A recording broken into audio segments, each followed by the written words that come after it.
প্রশাসন বিএনপির দিকে ঝুঁকে পড়েছে বলে ধারণা করছেন হাসনাত আব্দুল্লাহ। কুমিল্লা চা দেবিদ্বার আসনের প্রার্থী ও এনসিপির দক্ষিণ অঞ্চলের মুখ্য সংগঠক হাসনাত আব্দুল্লাহ বলেছেন, প্রশাসন মনে হয় বিএনপির দিকে ঝুঁকে পড়েছে। প্রশাসনের যে দ্বিচারিতামূলক আচরণ, তাতে নিরপেক্ষ, সুষ্ঠু, অংশগ্রহণমূলক নির্বাচন কতটা হতে পারে সেটি নিয়ে আমরা শঙ্কা প্রকাশ করছি।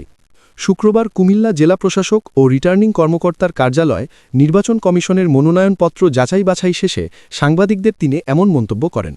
যাচাই বাছাই শেষে জেলা রিটার্নিং কর্মকর্তা হাসনাত আব্দুল্লাহর মনোনয়নপত্র বৈধ ঘোষণা করেন। এই সময় হাসনাত আব্দুল্লাহ ও তার আইনজীবী ওই আসনের বিএনপি প্রার্থী মঞ্জুরুল আহসান মুন্সির হলফনামায় তথ্য গোপনের অভিযোগ তোলেন। এই সময় উভয় পক্ষের মধ্যে অন্তত আধ ঘণ্টা আলোচনা হয় এবং রিটার্নিং কর্মকর্তা তাদের নিয়ম অনুযায়ী আইনগত প্রক্রিয়া অনুসরণ করে অভিযোগ করতে বলেন। এতে সম্মেলন কক্ষের ভেতরই উভয় পক্ষের নেতাকর্মীদের মাঝে উত্তেজনা ছড়াতে দেখা যায়। এর একটি ভিডিও সামাজিক মাধ্যমে ভাইরাল হয়। তবে যাচাই বাছাই শেষে দুইজনেরই মনোনয়নপত্র বৈধ ঘোষণা করেন রিটার্নিং কর্মকর্তা মু রেজা হাসান। হাসনাত আব্দুল্লাহ বলেন, নির্বাচনে প্রশাসন কতটা নিরপেক্ষ থাকবে তা নিয়ে শঙ্কা রয়েছে। পর্যাপ্ত যুক্তি ও তথ্য থাকার পরও আমাদের একজন প্রার্থী ব্যাংক ডিফল্টার। তিনি বিভিন্ন সময়ে বিভিন্ন প্রতিষ্ঠান থেকে ঋণ নিয়েও শোধ করেননি। তিনি এই তথ্যটি গোপন করেছেন এবং হাইকোর্টের স্থগিতাদেশ গোপন করেন। এটি ব্যক্তিগত তথ্য গোপনের পর্যায়ে পড়ে। নির্বাচনী বিধিমালায় স্পষ্ট উল্লেখ আছে, যদি কোনো প্রার্থী চাহিদা মোতাবেক তাদের ব্যক্তিগত তথ্য গোপন করে তাহলে তার প্রার্থিতা বাতিলের বিধান রয়েছে। হাসনাত আব্দুল্লাহ বলেন, প্রশাসনের কাছে পর্যাপ্ত তথ্য প্রমাণ ও যুক্তি উপস্থাপন করার পরও সেখানে প্রশাসন কতটা নিরপেক্ষ আচরণ করতে পেরেছে তা প্রশ্নবিদ্ধ। মনে হয় প্রশাসন বিএনপির দিকে ঝুঁকে পড়েছে, সহজ কথা। তবে মঞ্জু মুন্সির আইনজীবী অ্যাড খন্দকার মিজানুর রহমান বলেন, মুন্সির নিজের কোনো ঋণ নেই, কোম্পানির ঋণ ছিল, তবে বিষয়টি নিয়ে আদালতে স্থগিতাদেশ ছিল।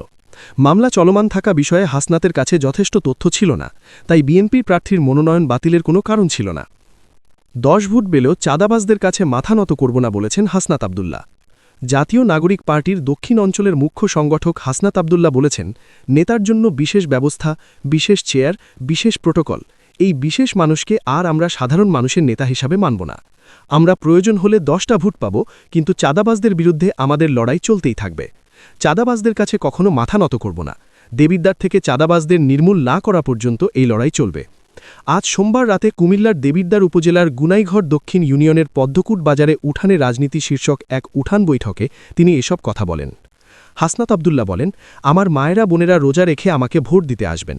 বিশ্ববিদ্যালয় পড়ুয়া ভাই বোনেরা আমার জন্য কাজ করবেন।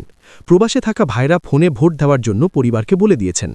রাজমিস্ত্রি ও খেটে খাওয়া মানুষ যারা আমার বাবার বন্ধুরা, এবার তারাই হবে আমার নির্বাচনের এজেন্ট, কারণ তাদের সন্তান এবার নির্বাচনে দাঁড়িয়েছে। মা বাবার এই ভোট তাদের সন্তানের পক্ষেই হোক। এনসিপি নেতা আরও বলেন, আমাদের সমাজে উল্লেখযোগ্য সংখ্যক তরুণ আছে যারা জাগতিক স্বার্থে পরাজয় মানে না, গুলির মুখেও বুক পেতে দেয়। এবার নির্বাচন হবে তাদের জন্য পরীক্ষা। দালাকে দেখে নাতিকে কেউ ভোট দেয় না, ব্যক্তি দেখে ভোট দেয়। ভোট দেন আমারে আর এসে মাতব্বুরি করেন আমার বউশালা, এটা কি আপনারা মেনে নেবেন? দাঁড়ালেন লাল মিয়া, ভোট চাইছেন চান মিয়া, আর সাংসদে যাবেন কালা মিয়া, তাহলে আমার ভোট কোন মিয়া পাবে? আমি যদি জিতি, সাংসদে কি আমার বউ যাবে, আমার ছেলে যাবে, আমার বাবা যাবেন? যে সাংসদে যাবে তাকেই ভোট চাইতে হবে, তাকেই মাতব্বুরি করতে হবে। কেউ যদি মাতব্বুরি করতে চায় তাকে নিজে ভোটে দাঁড়াতে হবে। হাসনাত আব্দুল্লাহ বলেন, এখন যদি কেউ মনে করে লাঠি দিয়ে দেশ চালাবে, শেখ হাসিনার কথা মনে আছে তো? এ ছুপা নেতাগিরি বাংলাদেশে আর চলবে না। আমাদের দেশে অনেক চেয়ারম্যান আছেন, চেয়ারম্যানের চেয়ে তার ছেলে বেশি সায়ানা। আমাদের ঐক্যবদ্ধ থাকতে হবে, কারণ আমরা যারা নেতা বানাই, নেতারা কখনো আমাদের মানুষই মনে করে না। দেবিদ্বার উপজেলা এনসিপির ভারপ্রাপ্ত প্রধান সমন্বয়কারী জাহাঙ্গীর আলমের সভাপতিত্বে উঠান বৈঠকে বক্তব্য রাখেন যুবশক্তির কেন্দ্রীয় সংগঠক নাজমুল হাসান নাহিদ, মোহাম্মদ মুজিবুর রহমান, ওসমান গনি মোল্লা, শামীম কাউসার প্রমুখ।